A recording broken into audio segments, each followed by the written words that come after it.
Я хотела бы начать данное заседание. Прежде чем передать слово нашим гостям и модератору профессору Краснову, мне кажется важным сделать небольшое вступительное слово, объяснив, почему мы здесь сегодня собрались. Во-первых, это, что важно знать, это второе заседание, которое мы проводим публично для участников из разных университетов.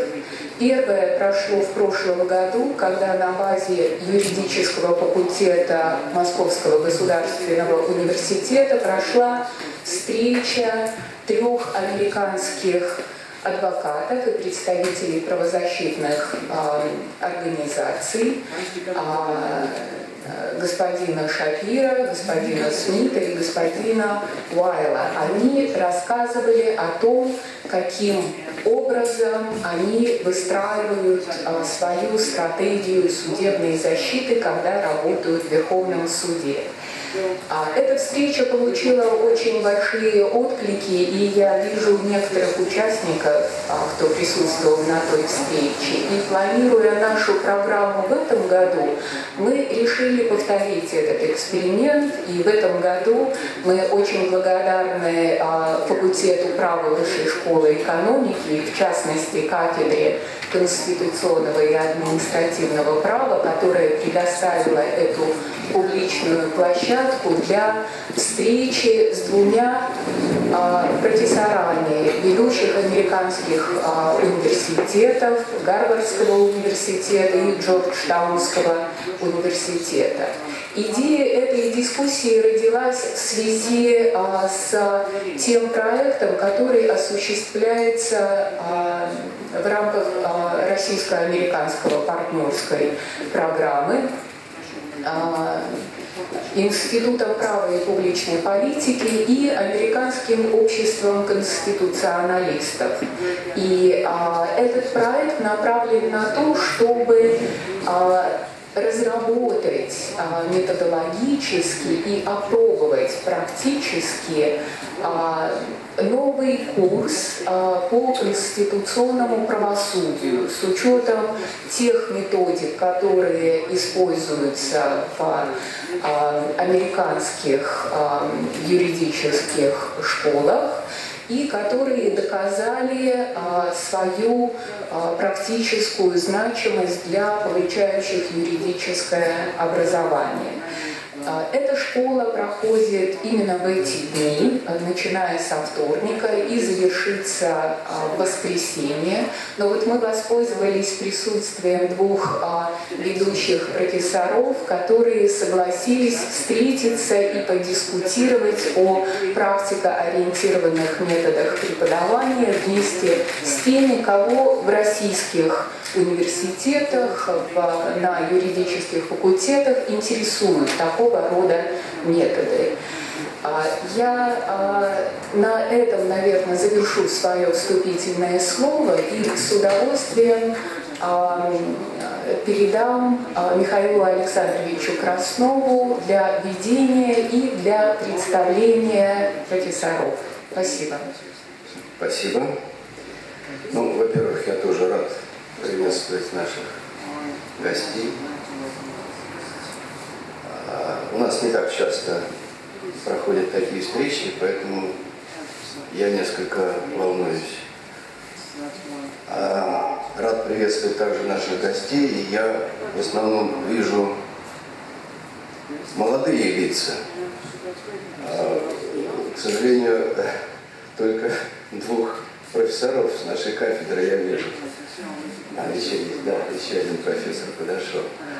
Вот. В основном аспиранты, молодые преподаватели. Но это и хорошо, потому что профессорам в возрасте, наверное, уже бессмысленно говорить о новом. Нет, не бессмысленно.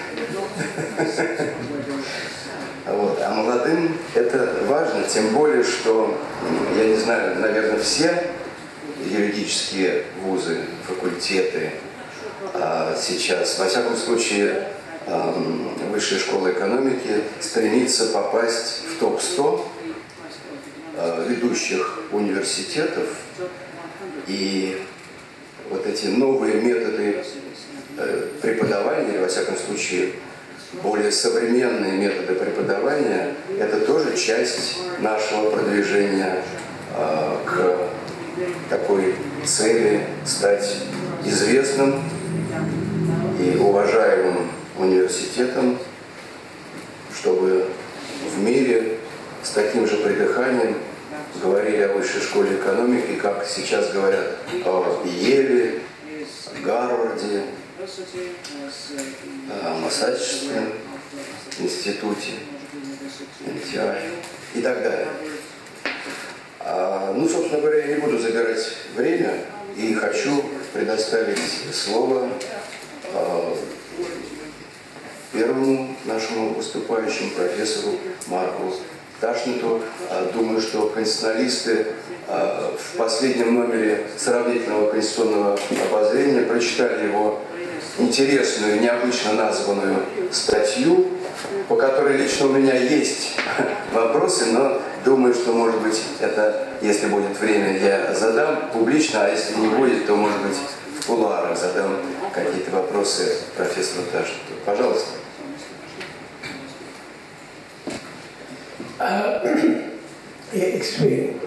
Thank you, and thank you for coming to attend this session and our discussion of legal education and techniques of legal education. One preliminary point for the translator: if I start talking too quickly, wave your hand and I'll slow down. I'm going to talk for 15 minutes or so about the case-based method of instruction in the United States. And then my colleague will talk about what we call clinical and practical education in the United States, which is a different form from what I'll be discussing.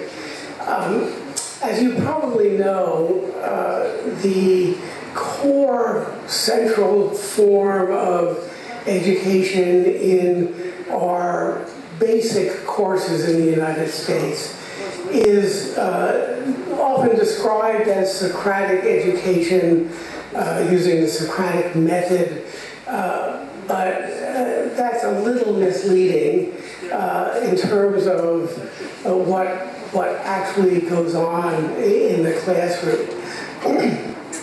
The central feature of that kind of instruction is the use of cases decided by courts usually to instruct students about what the law is on a particular subject. So the instructor chooses a case that has two characteristics.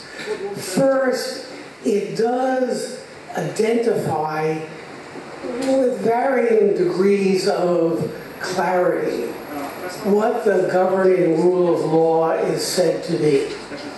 And then second, the case applies that rule to a particular set of factual circumstances.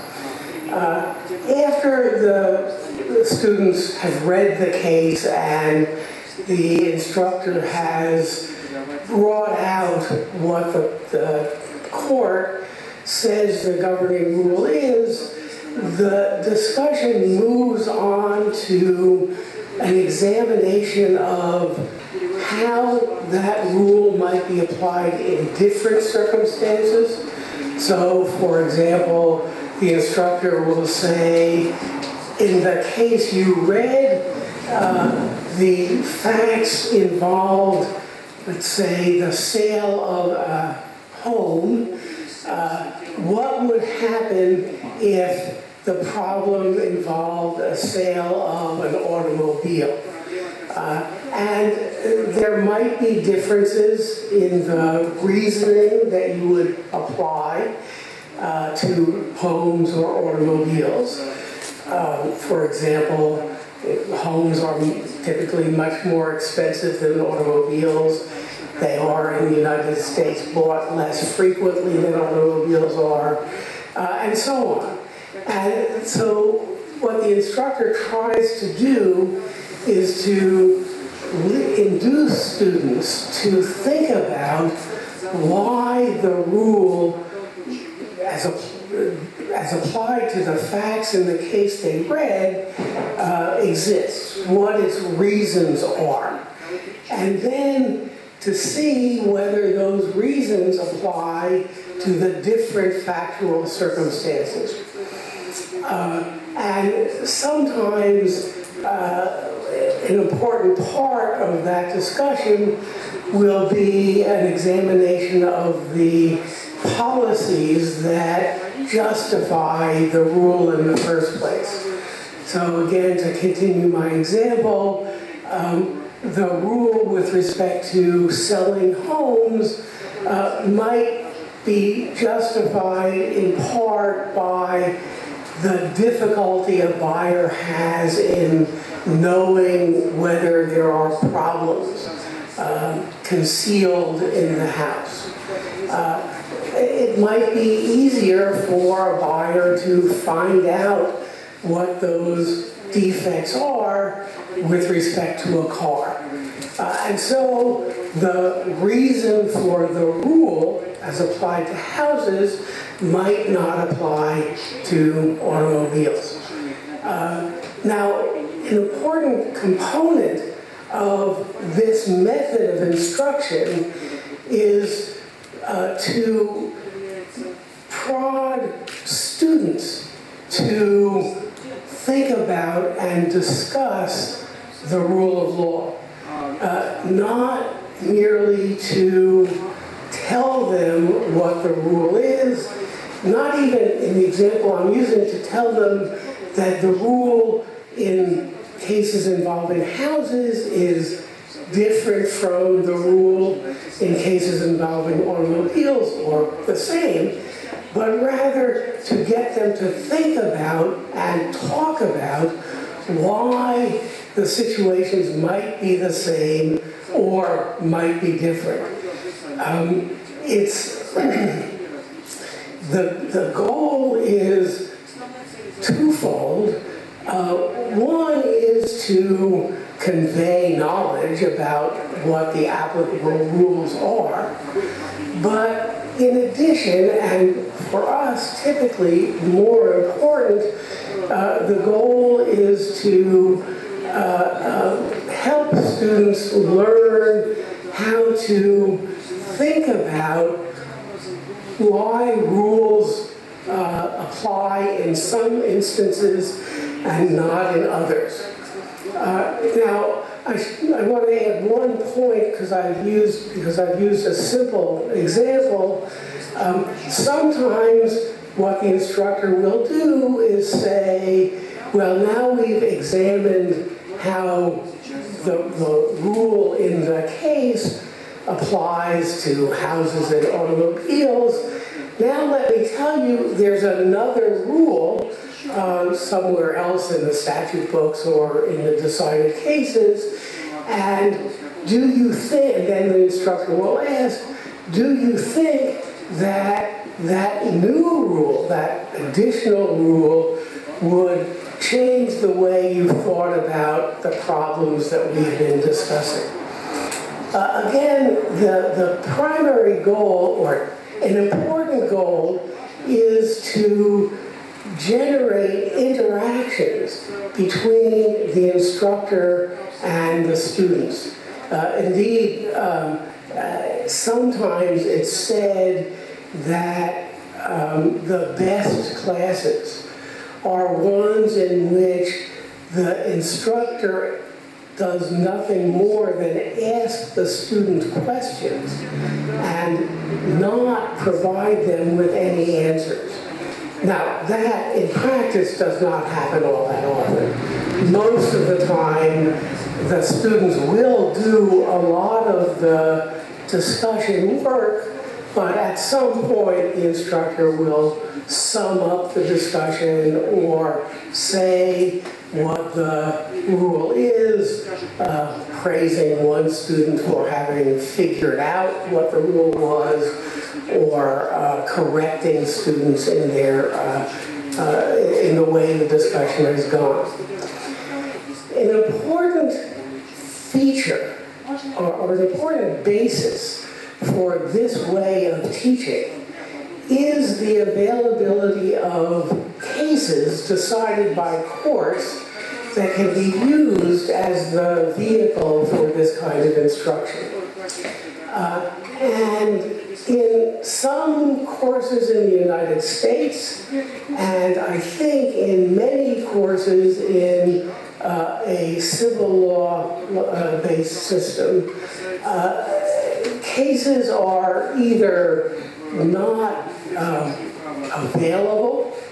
There won't be a case dealing with a particular rule or code provision, or if there are cases, the judges don't describe their reasoning in a way that a common law judge would do.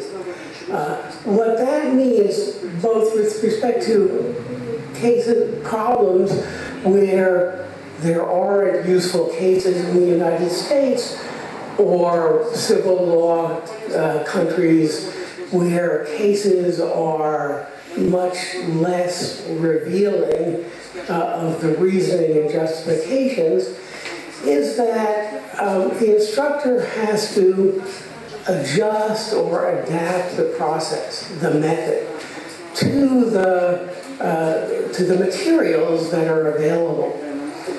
One thing that instructors in the United States often do is, in situations like that, is to shift from a case-based system of instruction to a problem-based system of instruction. So suppose, again, to go back to my example, you have a code provision dealing with sales of houses or sales in general. The instructor will ask the students to read the code provision and then describe a problem in which a buyer purchases a house and after occupying it for a month discovers some sort of problem with the house and wants to overturn the sale. And the instructor will say, okay, so now here is a problem. How does the code provision apply to that problem? And the students will come up with some answers. The instructor will say, would your answer be the same if the problem the buyer discovered was a different kind of problem? In the United States, there are frequent problems associated with water getting into the house. The initial problem set says, well, the buyer bought a house and there was this problem with water. Students come up with an answer. The instructor then would say, would your answer be the same if the buyer discovered that there was mold in the walls that made people sick? And again, the students will talk about how the code provision might apply to that situation. And once again, the instructor will try to get them to think about the policy reasons underlying the rule and why those policy reasons might apply differently to different kinds of problems. And then after having explored the problems associated with applying the code provision to houses, the instructor will say, well, now suppose the sale involved an automobile. how would the code provision apply to that? Given, again, what you said about it in connection with houses. I want to note here that I'm using an invented example, and it may be that given the codes that you have to work with, the example would not fit. There may be specific provisions dealing with houses and different provisions dealing with automobiles. But the basic notion is to have some rule that has a reasonably broad statement and seems to apply to lots of different situations, and then ask whether the rule should be applied in one way, in one situation, but differently in another situation. That's the core notion.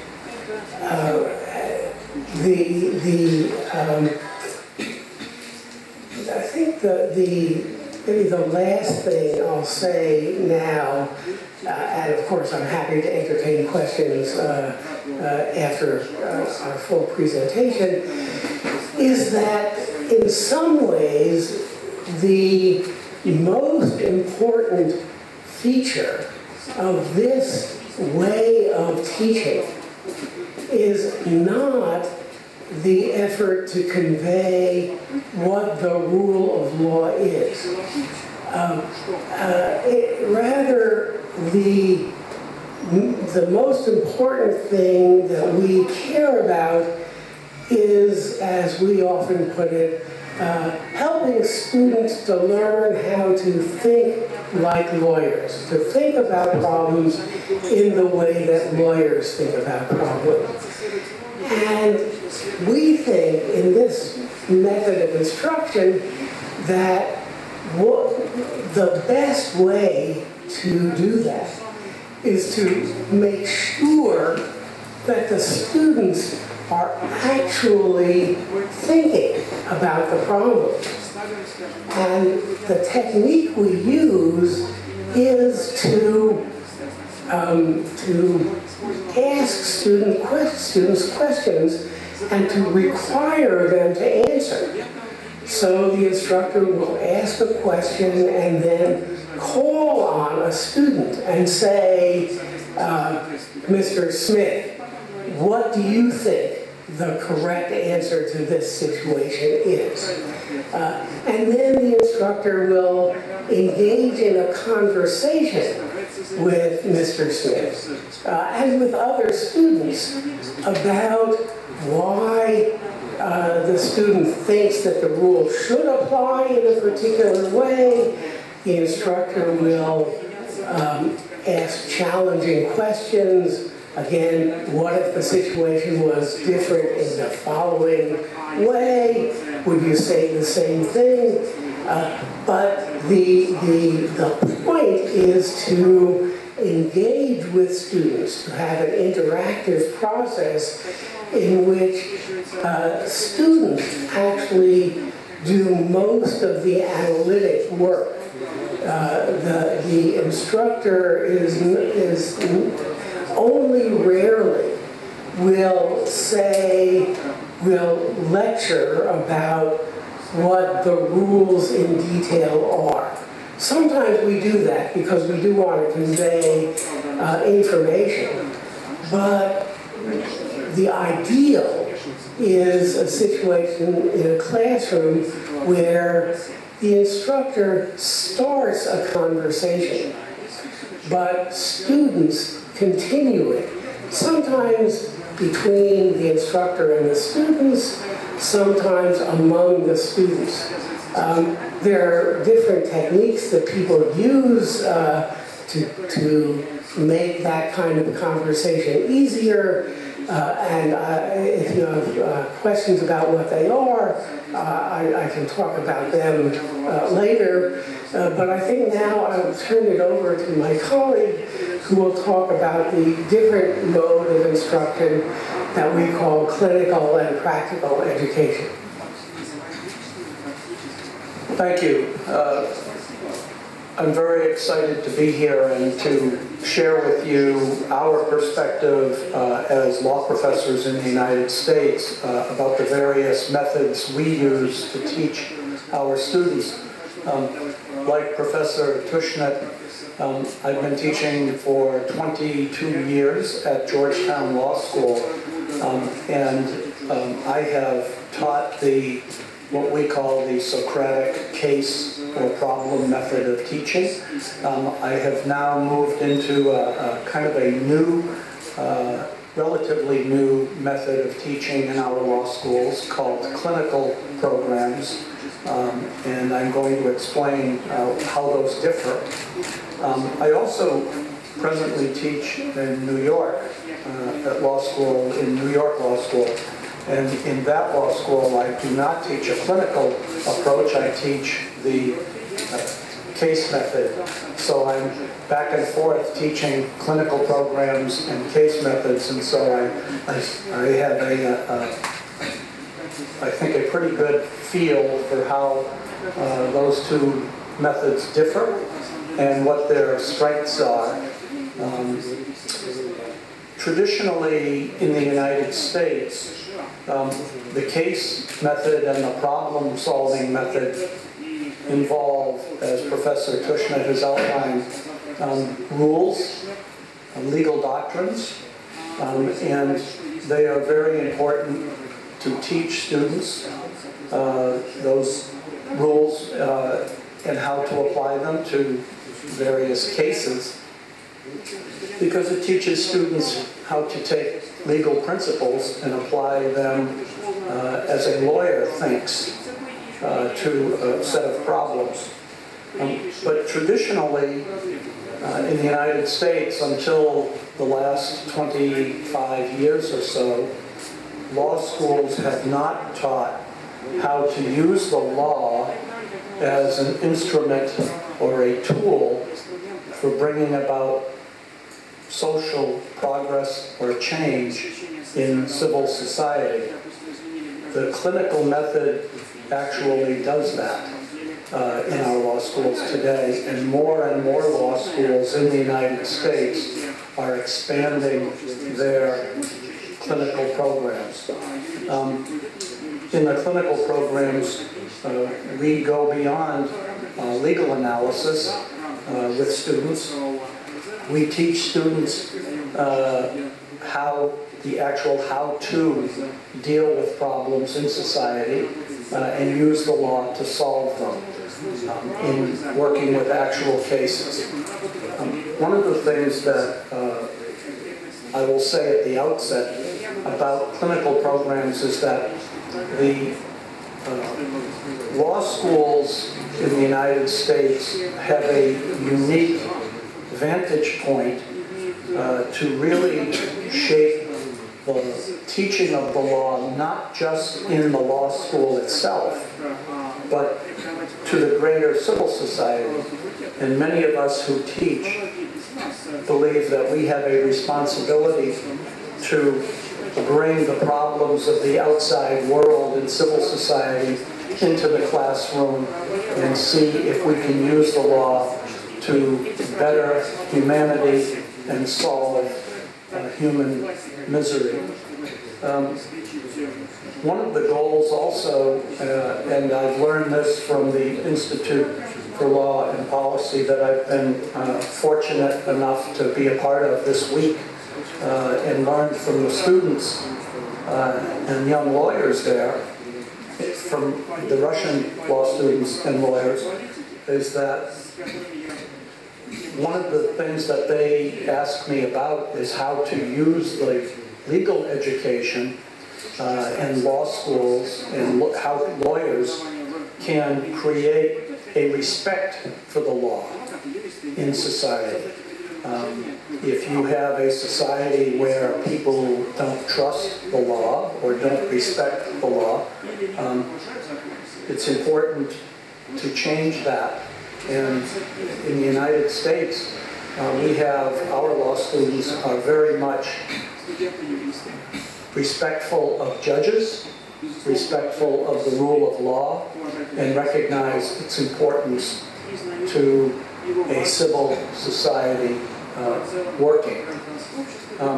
I think that the clinical programs that I teach work this way. Students, usually limited in number, we try to limit the classroom size to less than 20, usually 10 to 15, because you really want to spend a lot of time as a professor talking to students individually and helping them work through a particular problem. For example,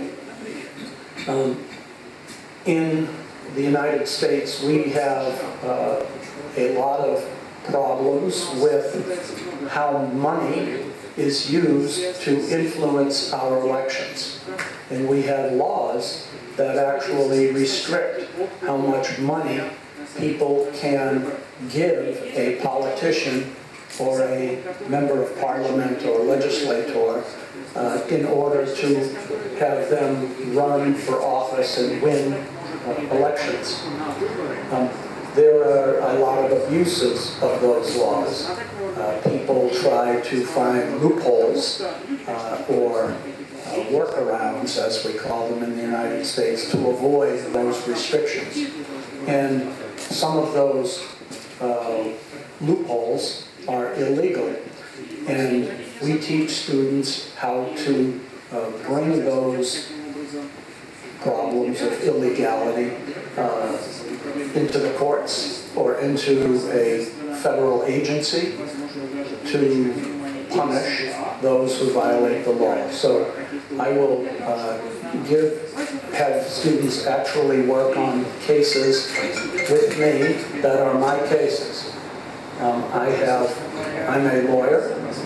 In addition to being a law professor, I have clients, and I have students in the classroom work with me and help my clients in the court or in federal government agencies. And you teach them how to get a case started in the courts. Many law students come out of law schools historically in the United States not knowing how the law actually works outside the classroom. How do you really get a case started? What court do you go to? Which judge is the best judge? Who will be most fair? Who will be most sensitive? And you can actually teach the practical part of how to get into court, how to get the right judge, how to enforce a particular rule. And you use the cases that people like Professor Tushnet and I have taught as examples of other cases, and we say, well, in those cases, this was the result. Here's how our case is different, and let's see what we can do to bring about a different result than this other case, which maybe didn't solve the problem that it was aimed to resolve. So we will then have the students work on actual cases that are ongoing in the courts, and go into court and argue and present witnesses. And one of the things that we teach law students in the United States is practical things like, how do you talk to a client who may be afraid of the judge or the courtroom, or the lawyer on the other side who's going to ask them difficult questions? How do you convince a witness who is afraid or nervous? How you, as their lawyer, can protect them. Those are the kinds of practical things that we teach students. We teach them when to use expert witnesses, which in the United States are witnesses who have special training and experience, and are usually PhD doctors, political science, medicine, other fields, and they offer special skill and expertise. And we teach law students how you would handle a witness who's just what we call a layperson, average citizen, versus an expert witness who oftentimes is fairly well known in the society, and how the importance of handling those two witnesses and the differences, how they really will play out in the cases. And so those skills later, in some cases, help lawyers who are going to be in the courtroom. However, in the United States, most of the lawyers who come out of law school never go into the courtroom. They usually can become law professors, they can become corporate lawyers, they can become government lawyers with working on policy issues, and they don't really get into the courtroom. Since I am a litigator, courtroom lawyer, where I spend most of my time when I'm not teaching, for me, the clinical programs are really to create in students who really want to go on and do litigation. The one great thing, and I will close with this so that you can start asking questions and have comments, but the one best part about being a courtroom lawyer is that you oftentimes get to represent the most vulnerable people in society, people who have been victims of oppression, people who need a hero, and you get to be that hero, and you get to stand up for them. Being a courtroom litigator is much like being a soldier, because you have to be brave and courageous, and you have to advocate for yourself, because if you don't advocate for yourself in the most strongest way possible, who do you think is going to advocate for you? You have to be the one to advocate for yourself and for your client in the courtroom. And I have seen over my 43 years of being a courtroom lawyer that we can take people who are homeless, who are poor, who are ill, and we can transform their lives in one court case. And to be able to teach students what a valuable role that is, the role of the lawyer to take in society and equalize the playing field, teach people the sensitivity to fairness, to due process, to free speech, and to equality. Those are issues that all people should seek to employ, not just lawyers. And when you see people who have often been victimized by society suddenly have the rule of law work for them, it gives them confidence that the law works. The law is to be respected. And that is, for me, the reason I teach, because I like to be able to now pass on to the next generation of younger lawyers the value of taking what you learn in the classroom and applying it to solve problems in the real world. Thank you. Before we get into a discussion, there's one additional topic that I should mention. I was reminded of it by a comment that Professor Krasnod made, and that is, it probably is useful to inform you about the system of regulating legal education in the United States, because that has some effects on some aspects of education, and in particular on clinical and practical education. So I'll be very brief about this. there are basically two sources of regulation in the United States. One is the court system, typically organized in our system on a state basis, with no national regulation through the national courts or through the national Congress, national legislature. Mostly what they do is they do relatively little with respect to legal education itself. What they do say is, after completing your course, you must pass an examination that we supervise. The supervision is indirect, but they do supervise the entry examination. The courts supervise the entry examination. And the content of the entry examination influences the kinds of things that law schools try to teach their students. There will be specific subject matters in the examination, and law schools will have courses aimed at preparing the students, to some extent aimed at preparing the students for those subjects on the examination. Second, and more increasing over recent years, some important jurisdictions, California being the main one so far,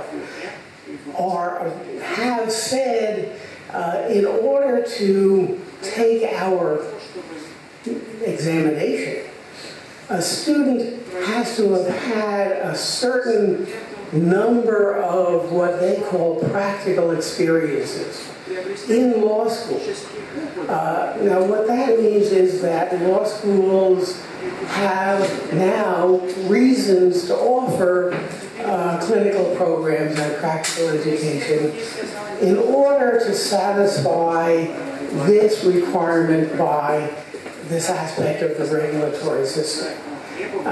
The other regulatory body is the American Bar Association, the professional association of lawyers in the United States. The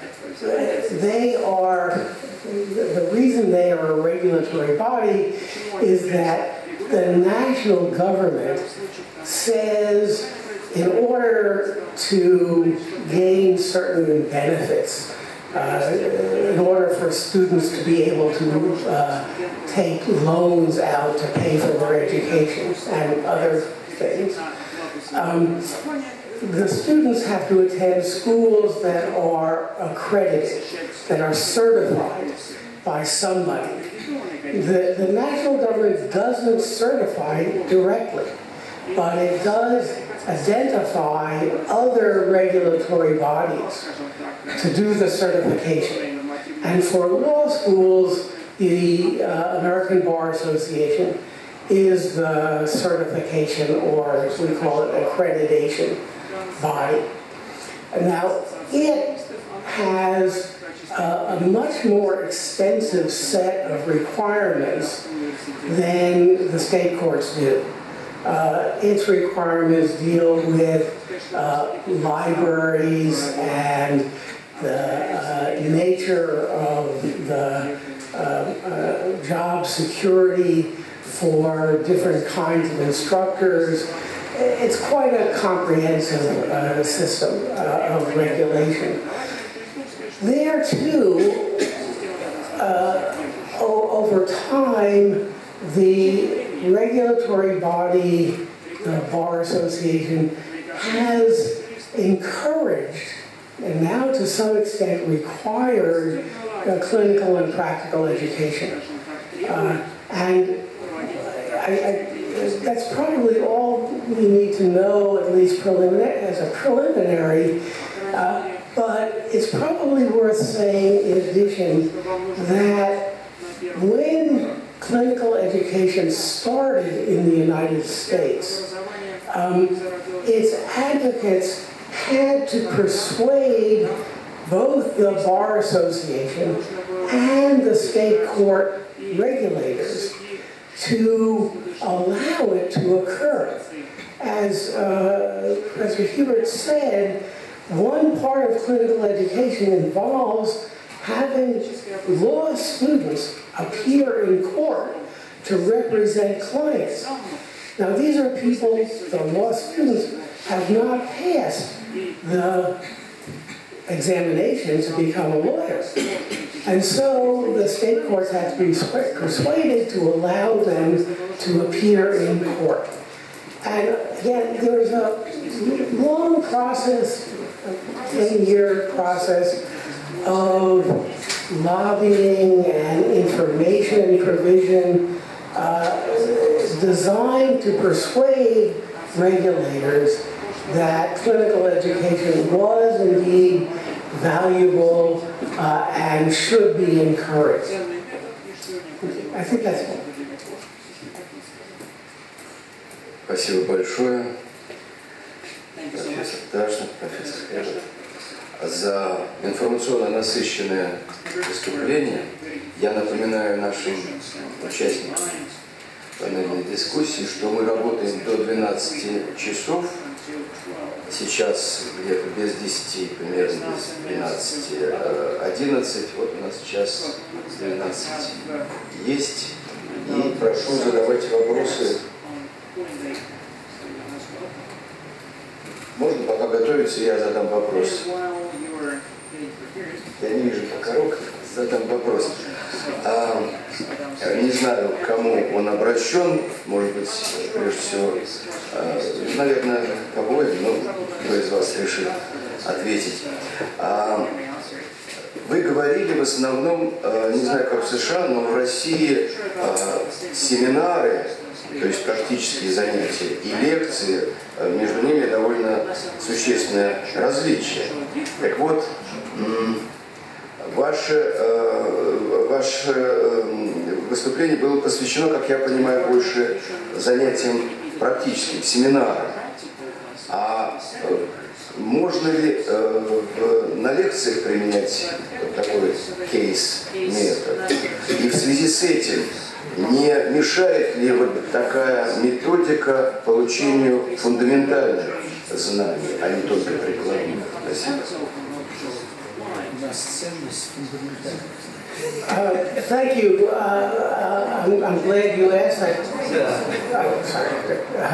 I'm glad you asked that question. What I was describing is what happens in what for us are large enrollment courses. So let me just describe two things, two courses at Harvard Law School. Now, which are, from our point of view, large enrollment, and I want to specify what that means.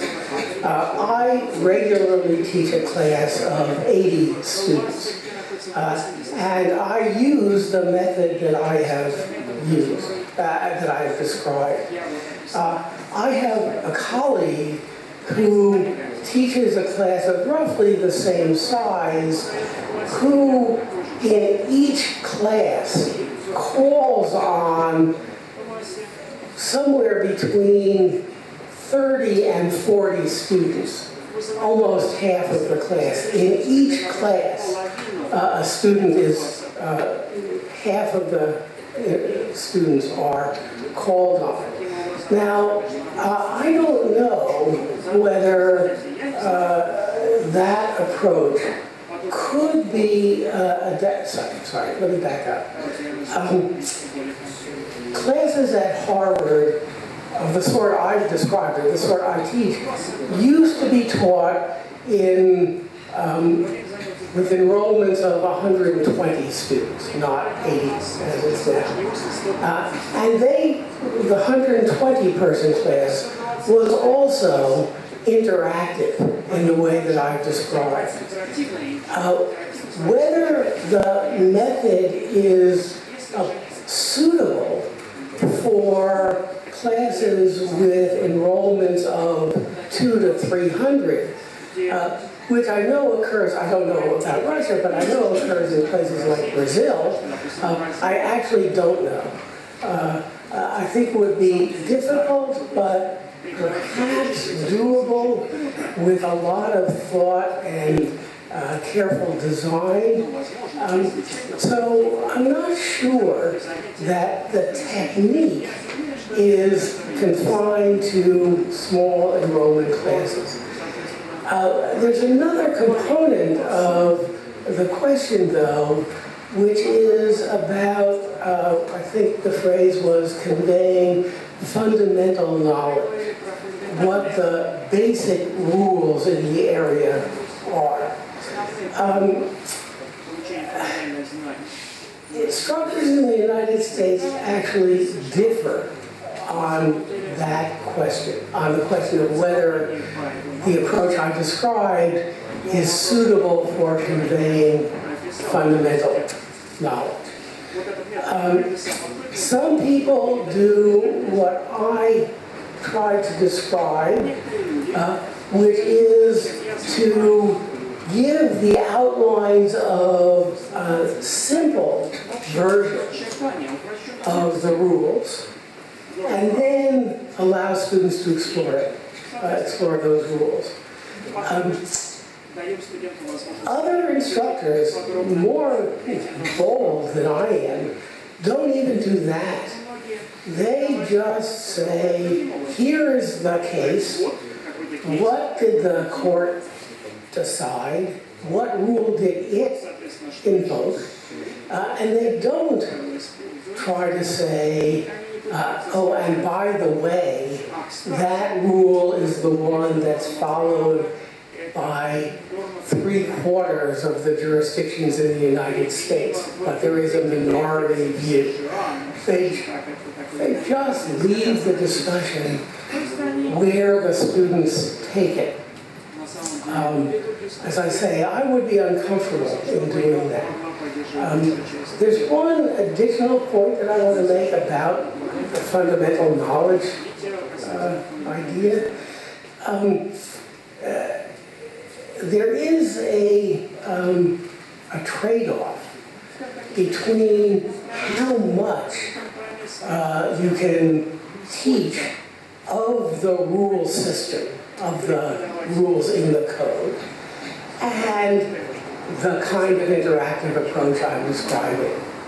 That is, if you use the interactive approach, you will not, to use the term we use, I don't know whether it's common in Russia, you will not cover as much of the law as you could if you lectured.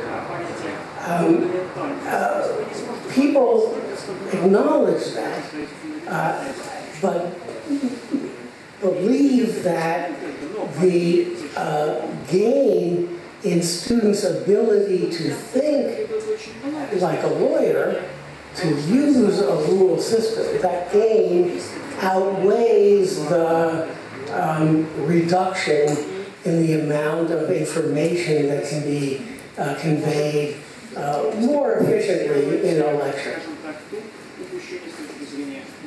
I would only add one thing to what Professor Tushnet said, which I agree with everything that he said, but I know that the interactive approach that we sometimes have used in law schools, I think is much more effective at getting students to start thinking like lawyers, because my students, when I call on them in class, they have to be prepared.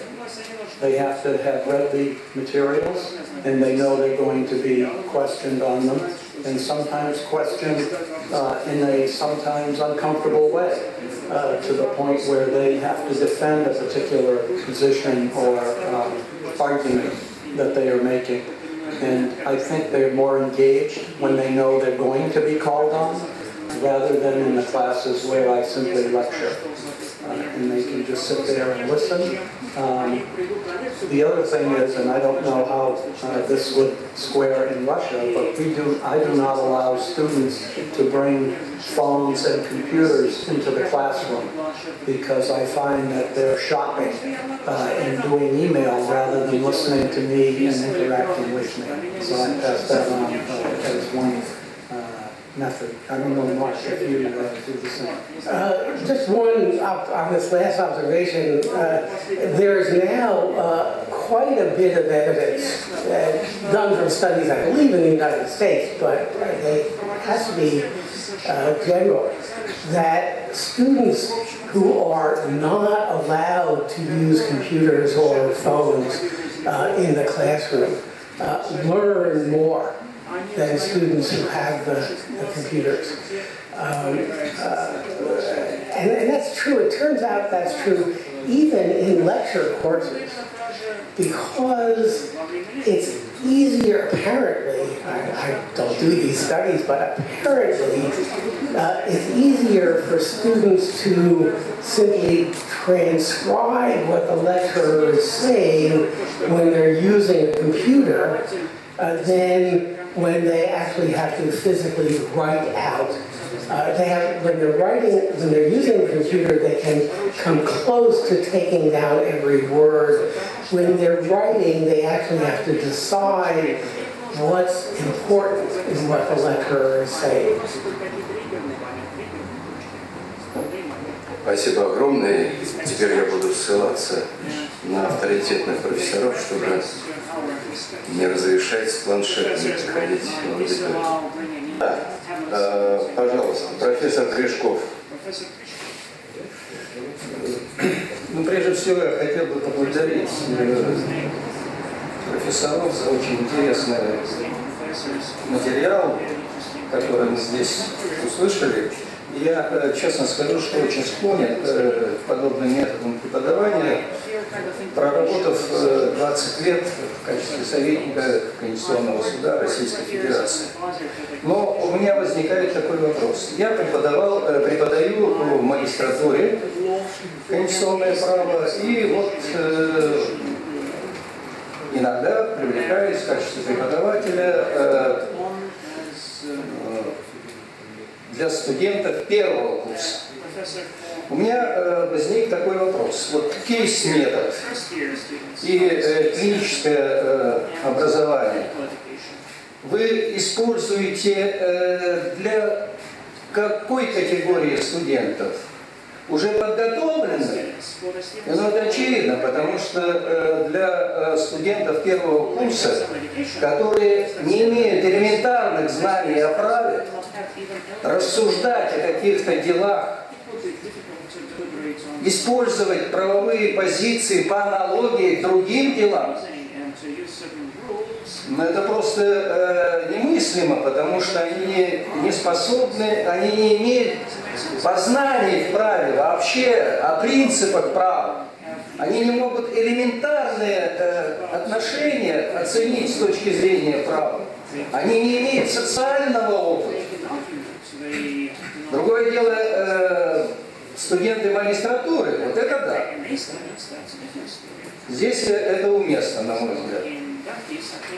Так каким же образом дифференцируются подходы в использовании этого метода? И еще дополнительный вопрос. Каким образом формализуются знания вот этих студентов при использовании кейс-метода и клинического метода образования? С точки зрения накопления баллов, последующей оценки и тому подобное. Спасибо.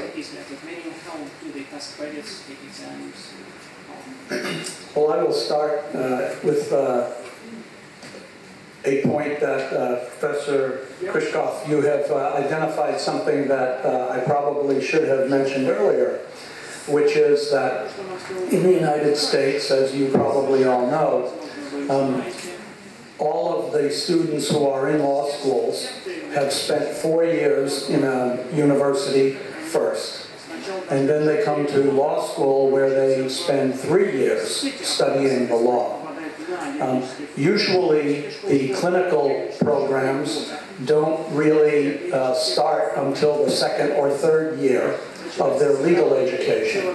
The first year, most of the students and many of the law schools require students to be instructed first in the legal theories, the constitutional principles, and to do the case method, and to really learn the law and have a at least fundamental understanding of how to think like a lawyer. And then we move on to the second and third year where they are able to then start thinking about how to apply those principles to solve problems in society. Your question also, however, raises another important point, which is that we shouldn't allow in the United States our clinical programs to degenerate into kind of an abdication of responsibility to continue to teach students about how to think like lawyers. It should actually, in fact, use the practical experience in the clinical programs to expand their way of thinking like a lawyer and applying the rules of law to specific cases and problems, actual cases and problems.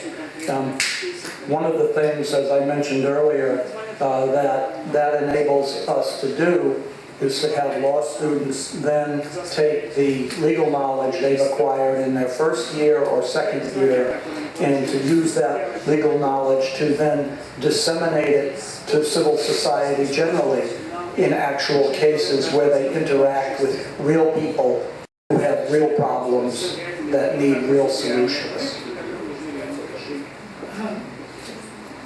I'd like to address actually both parts of the question. On the second part, how do you, with this technique, ensure that students have a sort of systematic knowledge of the subject matter that you're teaching?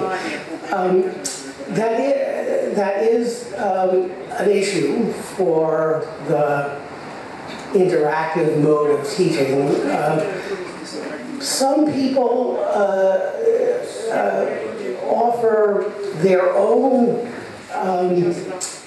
often written outlines of the subject, so to make sure that things that weren't fully discussed in class are at least available to students. Some people, I tend to do this, will give some full lectures that summarize an area, typically after we've discussed some aspects of it, so that I can fill in things that either were unclear or that didn't come up in the discussion. These are important and not easy, difficult pedagogic choices that you have to make because there are, as I suggested earlier, trade-offs. Some things you lose when you do that. On the first question, is this method suitable for students for whom law is the first degree, who don't have the kinds of backgrounds that our second degree law students have? Again, I think the answer is it's possible. It takes thought and adjustment and devising materials appropriately. If I were to teach a freshman, a first-year college course of the sort that your first-year students have, I could not use the materials that I use when I teach law students. I would have to develop a different set of materials. But I do want to give you an anecdote that actually has some bearing on the question of teaching in large enrollment courses as well. When I was in my second semester in college. So I was, 18 years old, 17 years old, something like that. It's a long time ago, so I can't remember all of the details. I took a course, I don't remember what it was called, but I took a course taught by one of the great teachers at the Harvard Law School, which was aimed at first degree, in our terms, undergraduate students. And it was a brilliant course. It actually is one of the reasons I ended up going to law school, because I saw in the instructor's sort of vision of law something that was quite, the only word I can use is quite beautiful. He used at least a modified version of the approach I've described in a course whose enrollment was, I think, around 300, maybe even larger. I can't recall whether he actually called on students in the way we do in our classes. I just don't remember, but he did do the case method, displaying one principal case and then posing variants of it and describing how courts would and had reacted to those variants. I confess I have often thought about teaching non-law students, but have never done it. If I did, I would try to use the same techniques, but I agree that it will take a lot of thought and adaptation. Спасибо большое. Какие вопросы? Да. Только тогда те, кого не знаю, представляете, хорошо?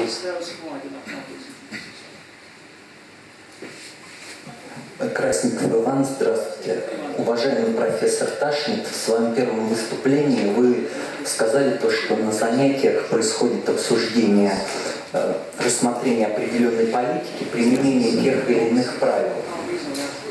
Так вот, а если студент в ходе занятия аргументированно обосновывает применение определенного правила, а у профессора, то есть у преподавателя, имеется как бы на руках судебное решение, в котором судья применил другое правило, либо по-другому обосновал, почему надо применять иную норму права, а не ту, на которую настаивает студент, как в данном случае поступит преподаватель, то есть какой тип правопонимания исповедует преподаватель, систему, то есть там типа же понимание права как живого, то есть что право как бы формализуется окончательно в судебных решениях, и что вот судья в окончательном виде только смог обосновать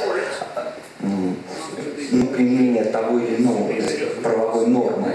То есть что здесь, не будет ли дилемму преподавателя, это когда он скажет, что судья в данном случае поправил там определенные принципы справедливости, как поступить в данном случае? То есть может ли поддержать студента, сказать, что ваш подход тоже обоснован, но суд применил другой метод, и судья был в данном случае неправ? Спасибо. Let me begin. I think Professor Herbert wanted to say something as well. There are, I think, three things I want to say. The first is that suppose the student offers an answer that the instructor knows is just wrong in terms of what the law is. Okay. The most talented instructors of the sort that I am describing would do something like the following. Would say to the student, okay, let's assume that you're right. Here's another problem where, and how would you apply your result to that problem? And eventually, the instructor will be able to construct a series of new cases, additional cases, that will show that the student's initial answer leads to results that even the student doesn't think is correct. And then you say, well, the reason you got to those results is that you started out with the wrong rule. So now let's go back to the beginning and say, what do you think the correct result should be in that case, in the case where we started? That can be, of course, quite time-consuming. It's much easier to say, no, that's not the right result. But doing that in the model of teaching that I've been describing sacrifices important pedagogical values. The second thing is that the approach I described and the one taken in the United States in general does rest upon what I would call a jurisprudence, a theory of law, which is not universally accepted. The core notion, for these purposes at least, is that what I call policy concerns are always relevant to interpreting and applying the law. And this is the third point, if you confront a situation in which the student's answer does satisfy some notion of justice, but the judge in the case that you know about but the student doesn't decided differently. For us, that would be an occasion to think about and ask, why did the judge not interpret the law in a manner consistent with justice? And that can raise interesting, what I would call political questions about the legal system as a whole. But the aim would be to avoid the answer. Actually, in both versions, you're wrong, and the students appeal to justice. The aim would be to avoid saying flatly the judge did it because that's what the law required. We want to open up the possibility that the law could have been applied differently.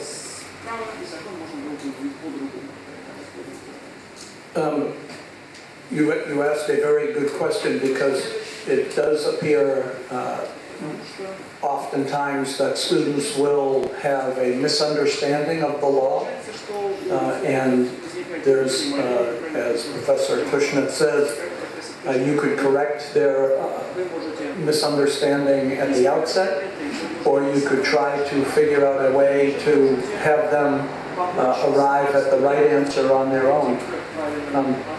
Usually for me, a student, if they have a wrong understanding of the law, and then we try to solve a problem using that incorrect principle, they will come to a result that they find unsatisfactory. I sometimes, instead of going in that direction, will say to a student, how did you arrive at that legal conclusion?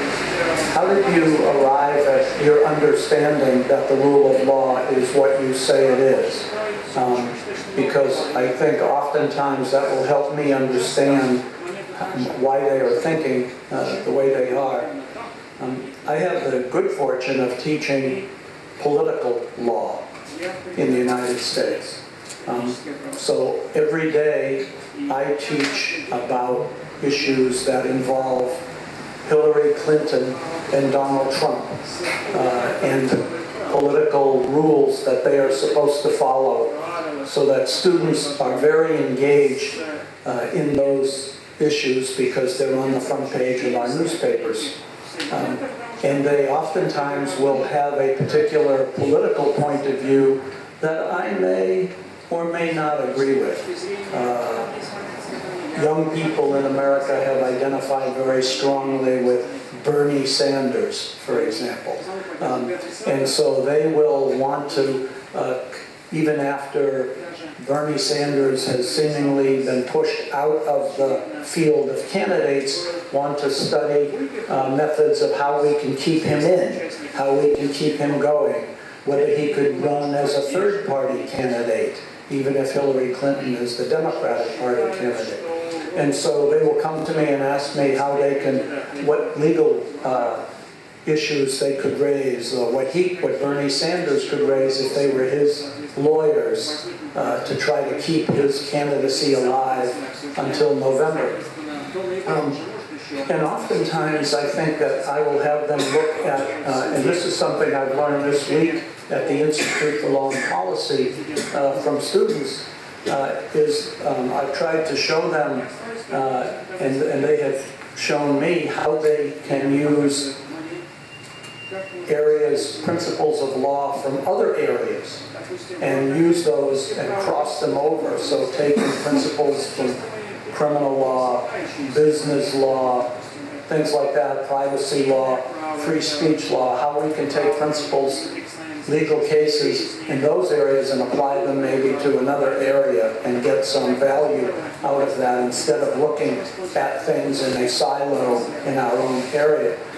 So getting students to, I think, to answer directly your question, who have maybe a different point of view about politics or the law, and get them to be thinking in a more broader way is sometimes very helpful, and I think it helps correct sometimes their misunderstandings. Спасибо. Я надеюсь, мы когда-нибудь доживем до времени, когда конституционалисты будут обсуждать тонкости избирательных кампаний кандидатов в президенты в России. Да, пожалуйста, профессор Алибастрова. Dear colleagues, thank you very much for very interesting presentation. I have a question to Professor Teschnet. Which kinds of court decisions do you prefer to discuss with your students? I mean, the famous old top decisions of Supreme Court, or for example, some new interesting decisions, or maybe a case that planned to be resolved by Supreme Court, or maybe some interesting cases, unknown decisions by law courts. Thank you.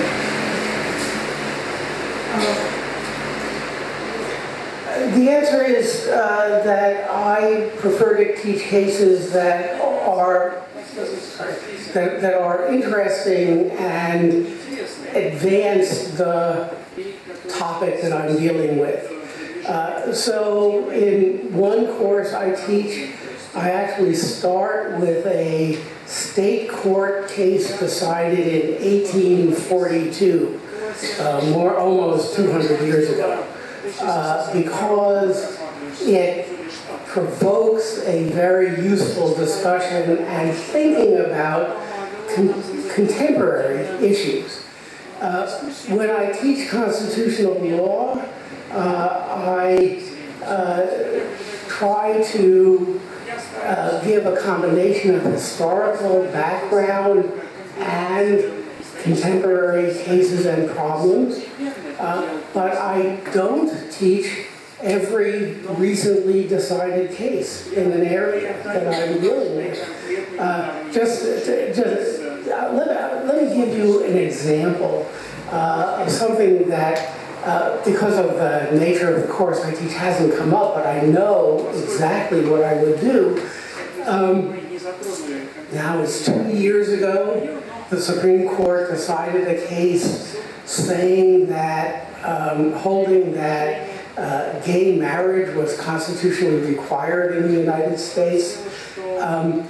If I were teaching a course on equality, of course I would say that that's what the court had decided, but I would not teach that case because in my view, as a matter of legal analysis, there's nothing interesting or useful in it.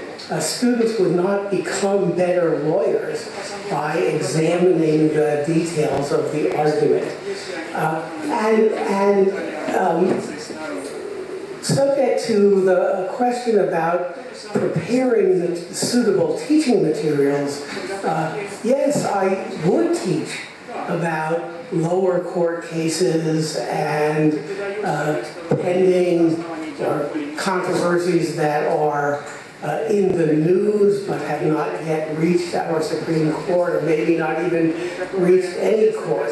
Again, the goal is to choose cases and problems that students will find interesting and will learn by exploring the principles that apply in those cases, whether or not the Supreme Court has decided them, whether or not they're old or new. I actually love this question because in teaching election law, political law, there are a lot of things that come into the classroom that are not cases. In the United States, we run our elections in a way that you might find very strange. For example, in our system, if we had an election in this classroom right now to decide who was the leader, and it was between me and Professor Tushnet, who are the two candidates, let's assume that he gets half of the votes plus one, so he wins the election. But all the people on this side of this table have voted for me. It's a winner-take-all system in the United States. He gets to be the winner of the election and the representative, and supposed to be the representative for all of us. But what if everybody who voted for me doesn't agree with anything that he says? He's like Donald Trump to many of us. It seems unfair, does it not, to have all of us not represented, even though we constitute almost half of the people who voted.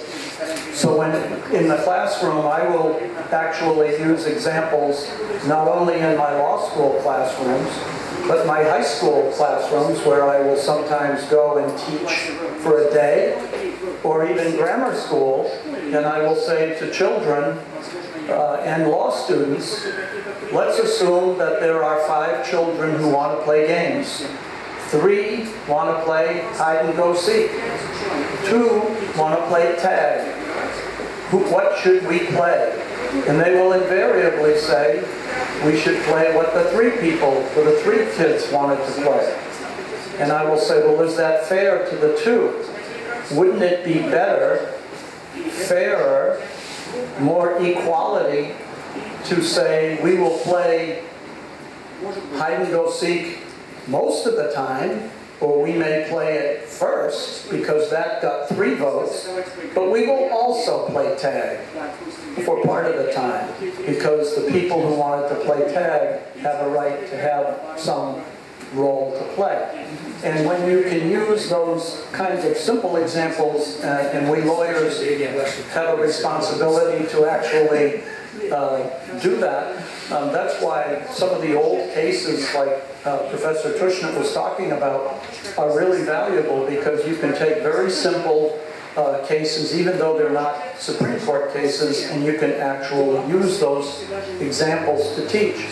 The one final thing I would say is that oftentimes students will come to me and they will say, there is a Supreme Court case of the United States that stands for this following rule of law. I don't like that rule of law, but I can't change that because it is the rule that the Supreme Court has announced. And I will say to them, the way that we change the law is to look at what the assumptions were of the Supreme Court when it decided that rule. I don't know if you are familiar with this case in the United States. It's very controversial. It just came out 3 years ago, called Citizens United. It said, for the first time in 100 years, that corporations and businesses could spend money to influence our elections. For 100 years, corporations, because they have unlimited amounts of money, would have undue influence and would corrupt our political system. And the Supreme Court of the United States, 5-4, voted that corporations now had the right to spend money to buy or influence my vote and the vote of other Americans. Okay. Why did they say that? They said there were two reasons for that. One is that if the corporation spent money, it would all be disclosed. We would all know how much they were spending and who they were supporting, and it would all be disclosed in federal government records. Secondly, the assumption was it would be independent. It would be separate from candidates and from political committees in the United States. It turns out that both of those things, both of those assumptions have now proven to be wrong. As we see in the United States today, in the presidential election of 2016, the corporations and billionaires are spending billions of dollars, the most ever in American history, to influence our elections. So much so that many of us feel in the United States that our democracy resembles more of an oligarchy than a democracy. The assumptions, however, turned out to be wrong. Now, there will come a time soon when we will bring a case back up to the Supreme Court to say to the Supreme Court, the assumptions of independent spending and the assumptions it would all be disclosed have turned out not to be true, because even when people are spending billions of dollars right now, there is a system in the United States where you can hide your money and keep it secret so that nobody knows it's you who are really spending these billions of dollars. And I think the Supreme Court of the United States, which rendered that decision, and which, by the way, are comprised of 9 people who have never run for political office. They've never had to raise money to be elected in the United States. They had certain assumptions that were wrong. So I will try to teach students other examples from history where cases decided in a certain direction by the Supreme Court or by your Supreme Court or the Constitutional Court, that they were based on certain facts or assumptions that have turned out to be incorrect, and how we can devise a strategy to use strategic litigation to change the constitutional legal interpretations. Спасибо. Профессор Кинин.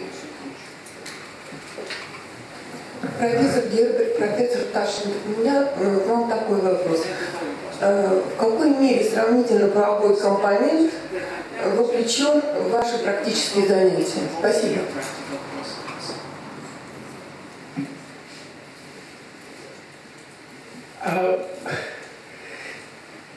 I teach a separate course in comparative constitutional law, law. I've developed materials that are used in the United States, which range, the materials range in dealing with the countries from a fair number of places, not everywhere.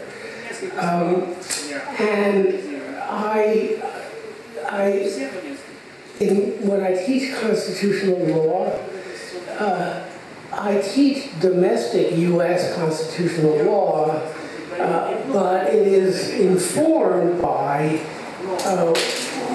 the way similar problems are handled in other legal systems. I often have graduate students in the class who come from places other than the United States, and I find that quite useful. But even when I don't, different way, the fact that other systems handle problems differently from the United States often comes into my courses.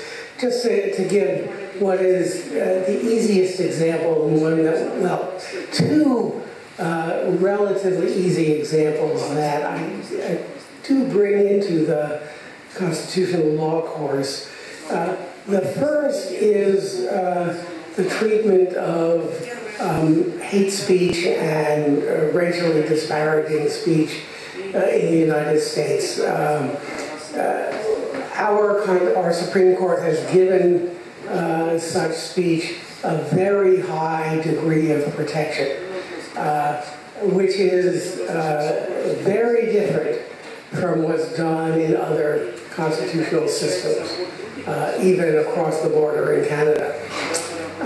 And I use the difference to explore whether or why the U.S. approach is justified given the different circumstances here and elsewhere. Here meaning in the United States and elsewhere. In teaching about abortion, I compare the U.S. approach to the German approach. And again, examine why the U.S. takes the approach that it does, or whether the German approach could be adopted in the United States, and so on. So yes, of course not on every topic, but at least for me, knowing how things are done in other constitutional systems is quite helpful in teaching domestic law. I want to stress not to advocate that we in the United States should do things in just the same way that the Canadians do, for example, or the Germans do, but rather to help students think about why we in the United States may do things differently from the way people elsewhere do them. This question also comes up for us, say, in the area of constitutional law with respect to the death penalty. In the United States, our Constitution says that our citizens shall not be subjected to cruel and unusual punishment. The Supreme Court of the United States has permitted people to be executed for their crimes, and each state within the 50 states is allowed to have their own rules about that. And the Supreme Court has interpreted some of those laws in a more enlightened way in recent years. But we still have a death penalty on the books in the code that is being used in many states. But it is oftentimes we find when we file briefs in the Supreme Court, we will cite to other nations and their laws with respect to punishment for criminals, and try to get the Supreme Court to recognize, and they have found, and our Supreme Court has actually started to rely, some of our justices on the court have started to rely on what is happening in other nations with respect to the death penalty to once and for all abolish it in the United States. And it's one of the few things I think that will happen in the United States during my lifetime, that we will put an end to that practice. I have represented people on death row myself who have been executed, and I have come to believe very strongly that other countries have more enlightened views on that. Juvenile justice is another area where the United States, I think the case law, constitutional law advocates in the United States are using the treatment of juveniles in other countries in a way that is better, more cost-saving financially for society, and also prevents juveniles from being adult criminals by giving them treatment and getting them assistance rather than incarceration. And then finally, I would say that in policy areas, not just the courtroom health care, when there was a big debate about Obamacare, as we call it in America, many of it is such a loaded term because everything the Republicans dislike about Obama, they just always refer to Obamacare rather than health care for all Americans, which is a universal health care system. That whole policy debate in the United States, when that law got passed, there was a lot of comparison to how health care is provided in other Western democracies. We're now currently engaged in a very vigorous debate about guns in the United States because of all the massive killings that we have. We have an insane policy with respect to guns in the United States, largely driven by a lobbying group known as the National Rifle Association, which has in their back pocket politicians who depend on their money to get elected and fear the lobbying group that if they vote for gun reform laws, that group will then run candidates against them. And so we have a debate right now, but it is largely there are other countries' treatment of guns and weapons is being used in many of the arguments that were being advanced just this week in our Congress, where I know this is going to strike many of you as difficult to believe that this could happen, but even in the wake of the massive shooting we had in Orlando, Florida just a couple of weeks ago, there was a law offered to take all the people who are on our terrorist watch list in the United States, who we believe have ties to terrorism, and to prevent those people from buying a weapon of mass destruction in the United States. Now that seems like a very common sense piece of legislation, and yet it was defeated because of the lobbying group. So we will see a big healthy debate using laws and policies from other countries to shape that debate, not just in the courtroom, but in the legislature. Спасибо. Что касается отмены смертной казни, то советую перевести и опубликовать широко в Соединенных Штатах работу нашего великого философа Владимира Соловьева, XIX век. Так, вы хотели, да? Да.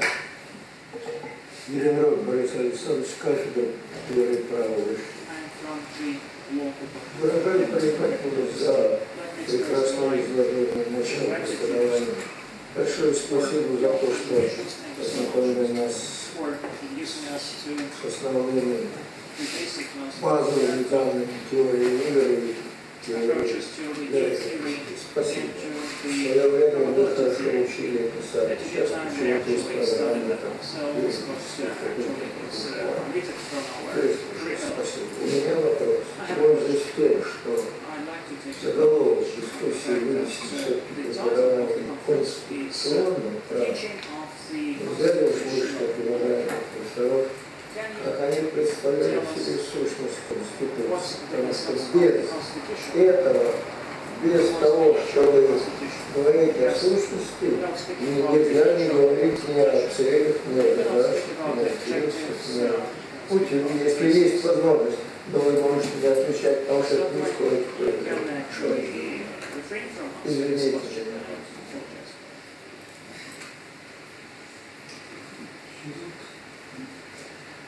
Well,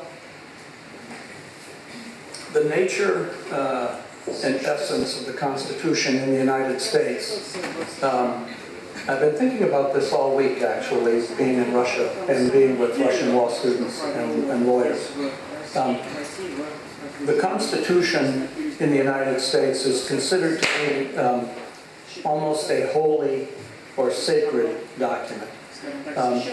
And it can be interpreted in two ways. It can be the guiding principle that those of us in the legal profession have as envisioned by those who wrote it 250 years ago, or it can be viewed as a document that is living, that is to say that it is to be a document that in essence serves us today and is to be interpreted in a way that evolves over time for the betterment of our civil society.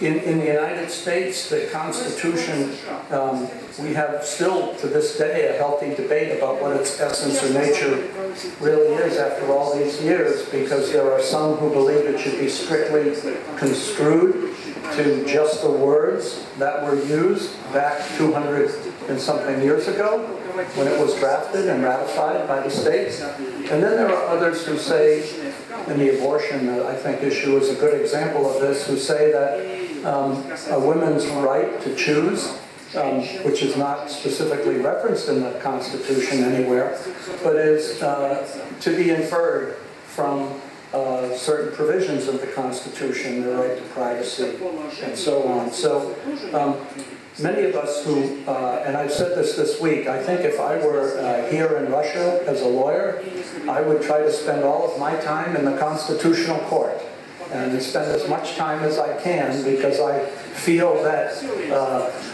that is really where I could get what we call in the United States the most juice, where I could really make a difference, and where the Constitution, I think, guides so many interpretations of our lower court laws. Laws passed that are not part of the Constitution can be held unconstitutional, but laws passed by our Parliament or our Congress in the United States cannot invalidate our Constitution because it is supreme. And so in Russia, my limited understanding and having read some of the decisions of your Constitutional Court strike me as being a place where the true essence of the law that will govern and evolve in Russia over time. I see that as being the best place to bring about progress, because the Constitution, I think, holds promise and hope for people. Your country, to me, is very young when it comes to your new democracy, and so it is the Constitution, I think, that holds the best chance for change in a positive way. That's the essence of the Constitution as I see it in the United States, and I suspect maybe not much different here. I pulled up my U.S. Constitution app on my telephone. The fact that there is an app for the telephone is significant, I think, about the status of the Constitution in the U.S. I don't often teach about, in your terms, the essence of the Constitution, but when I do, I always refer to the preamble of our Constitution, which says, we, the people of the United States, in order to form a more perfect union, establish justice, ensure domestic tranquility, provide for the common defense, promote the general welfare, and secure the blessings of liberty to ourselves and our posterity. That's pretty good, seems to me. Now, exactly how we do that in everyday circumstances is obviously going to be quite contentious. But in terms of what our Constitution's for, there it is in the Constitution, and it's actually sort of, for me, inspiring.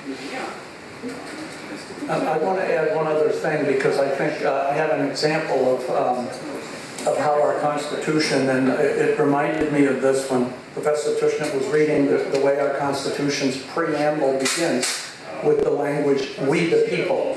In the United States and under our Constitution, we the people have the power. The politicians don't have the power. They only have the power that we give them when we elect them as our representatives. That is the way it is supposed to work. However, right now in the United States, politicians get to choose which voters they want to vote in their election. That must seem very strange to you, because it seems very strange to me that in a democracy, instead of the people choosing their politicians, the politicians get to choose their voters. Now, how can that be? In the America, we call that gerrymandering, where you draw districts and you get to decide which voters are going to be in your geographic district to vote for you.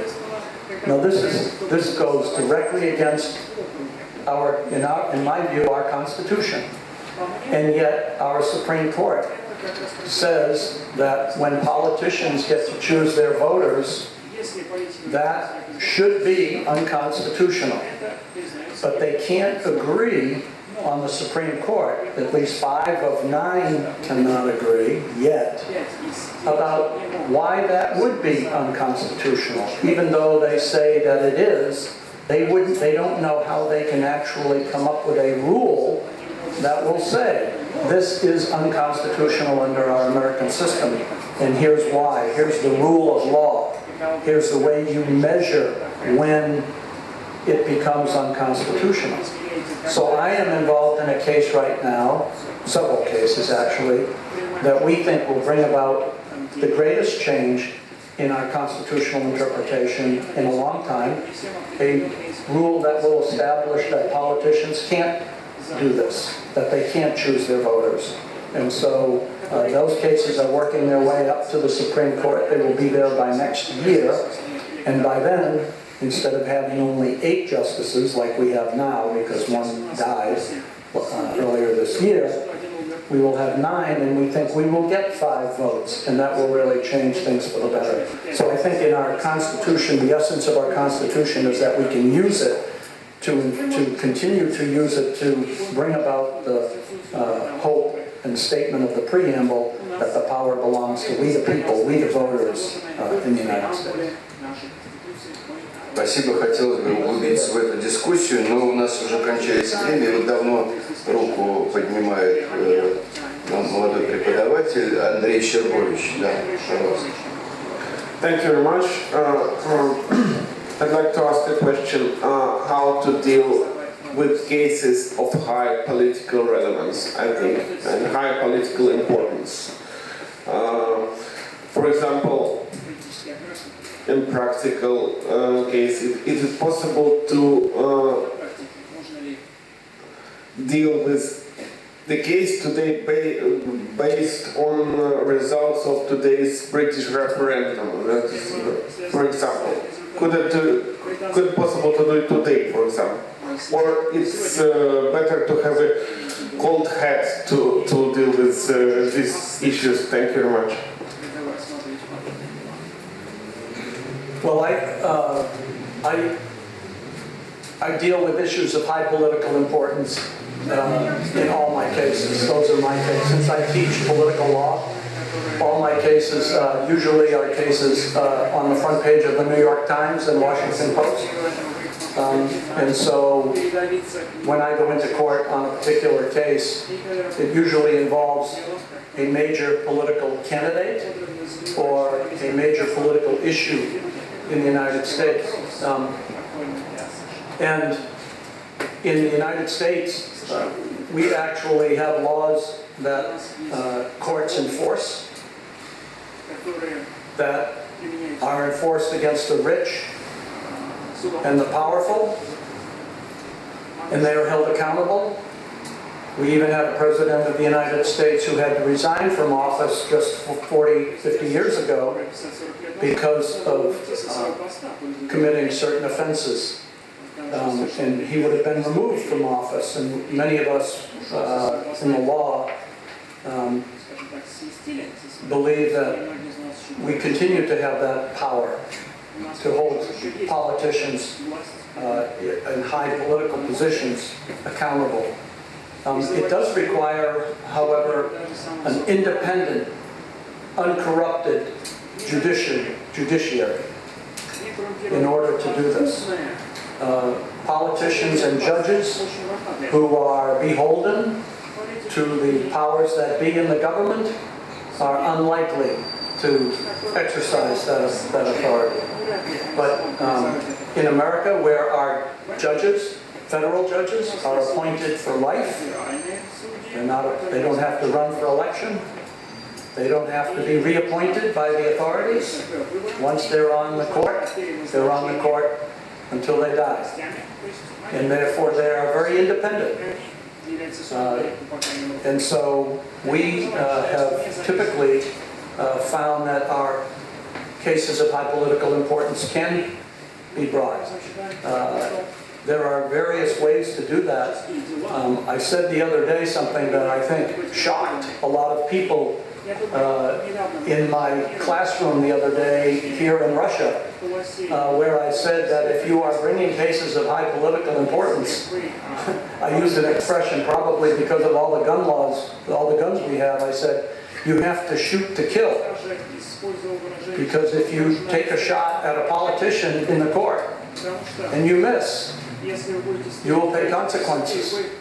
So you have to make sure that you're right, and that you have your facts, and you have your law, and you have the right court before you make a decision to go into court and pull the trigger on a court case of high political importance.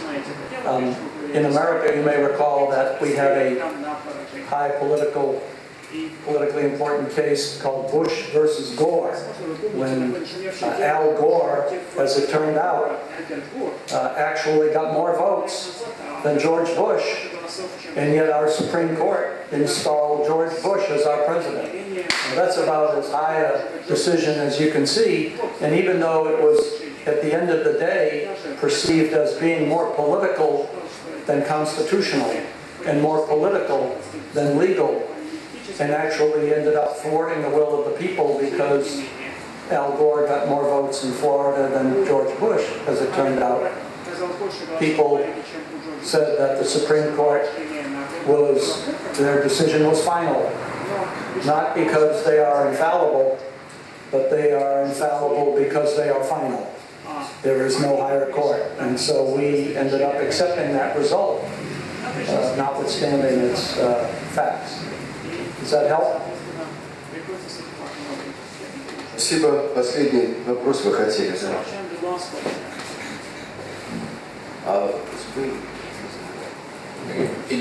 It's kind of a follow-up question, but more general question on the previous one.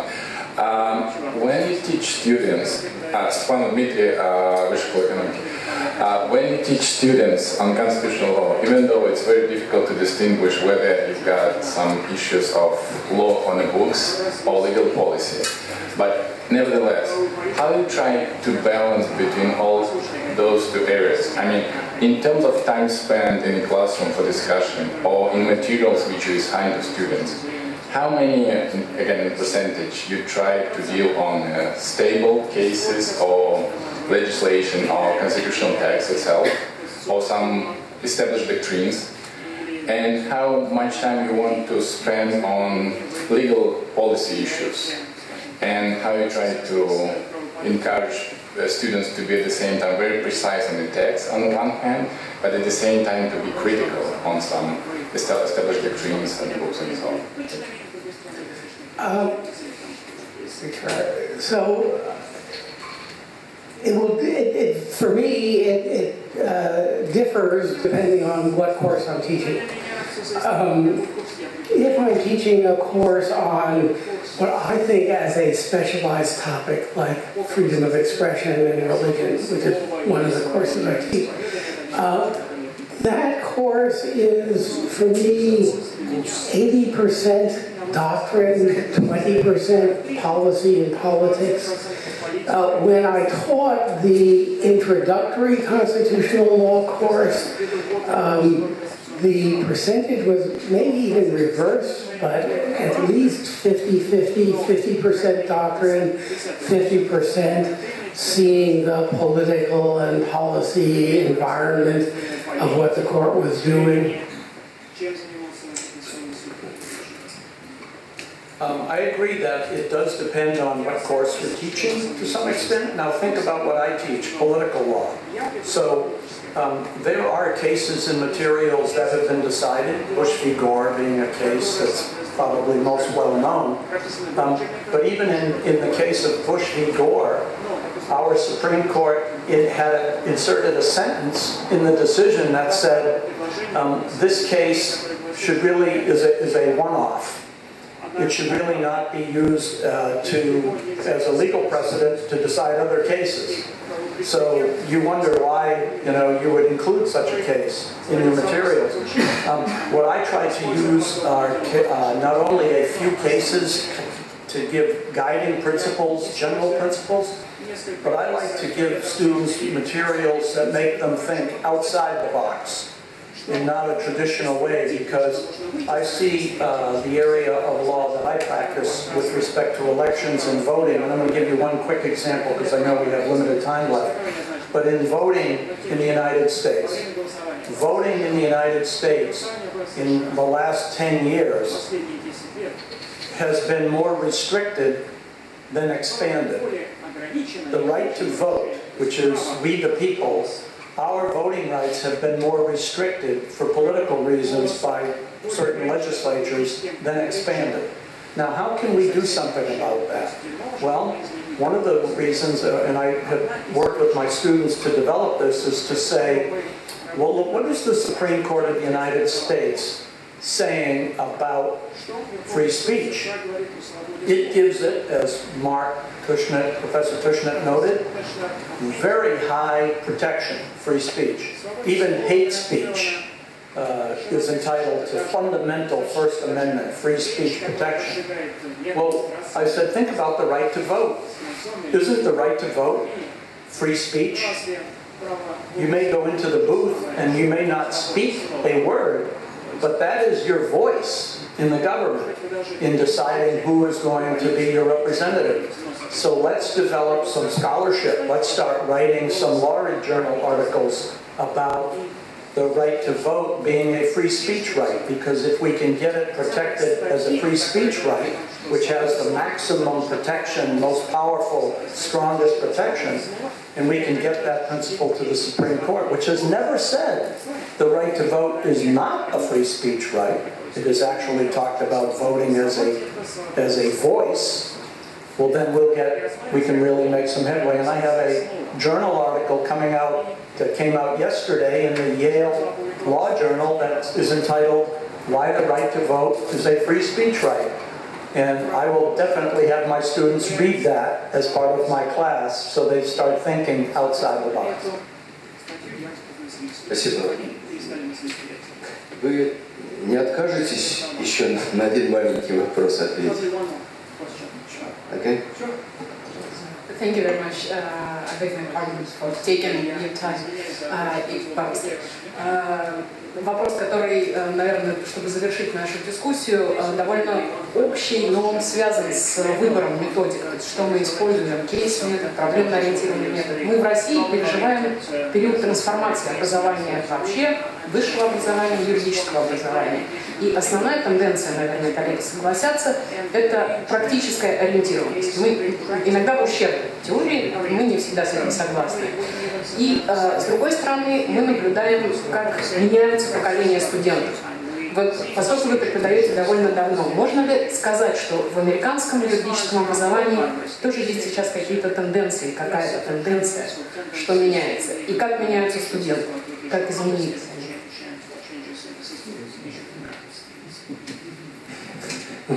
That's a very complicated and difficult question. One change, I've been teaching for 43 years. One significant change over that period has been the general acceptance of clinical and practical education. When I started, there were relatively few clinics. Most of the courses were done in the Socratic interactive lecture kind of way. And now a quite substantial amount of instruction occurs in clinics and similar locations. With respect to students, there are, in my experience, sort of cycles or waves of what their interests and commitments are. There's always been a significant, always meaning since I started teaching, a significant number of students who are interested in using the law to pursue social justice. Depending on essentially the economic opportunities for lawyers, sometimes there are more of those, sometimes there are fewer. Over the past 5 years, because of the market conditions for lawyers in the United States, there have been relatively more interested in traditional corporate practices than in these social justice practices. The market conditions are improving in the United States, and my expectation is that over the next few years we'll see once again a growth in the number of students who have real commitments to social justice lawyering. My experience with my students is that almost all of them, and I mean something like 90%, say that they understand that lawyers have an important role in pursuing social justice. Fewer, of course, pursue that understanding in their careers. But some significant number, again, over the 40-year period, really have done so, which I think is quite impressive. My career, I spent 21 years in the executive branch of the United States government at the U.S. Department of Justice, enforcing civil rights. And now I've spent the last 22 years running an NGO, teaching law school, and litigating cases.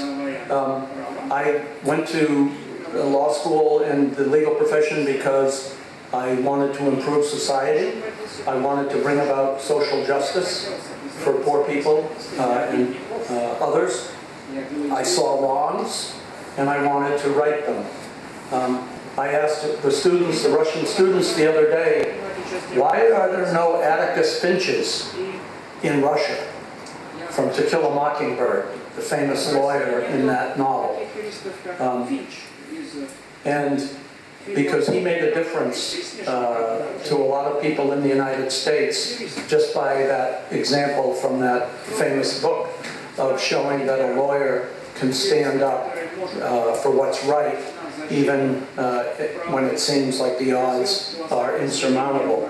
So for me, teaching students about clinical programs and how they can actually solve real-world problems To this day, 43 years later, I still try to inspire my students that they can make a difference. Most of the students I teach are students who really want to pursue social justice issues. They want to use the Constitution to bring about change for the betterment of their brothers and sisters. And so I tell them that the agony of the poor impoverishes the rich, and that the betterment of the poor enriches the rich. And when you can convince people in schools, whether it's law school or universities, that they should hold fast to dreams that they have, they will usually follow them. So I say always my last words to my students when they leave on the last day of classes are to hold fast to dreams. For when dreams go, life is a barren field, frozen in snow. And when dreams die, life is a broken winged bird that cannot fly. And they cheer, inspired to go out and do good things. That's why I teach clinical programs. Я думаю, я выражу общее мнение, если поблагодарю за очень интересную дискуссию вас, профессор Ташник, вас, профессор Герберт, и Институт права и публичной политики. Теперь можно слово.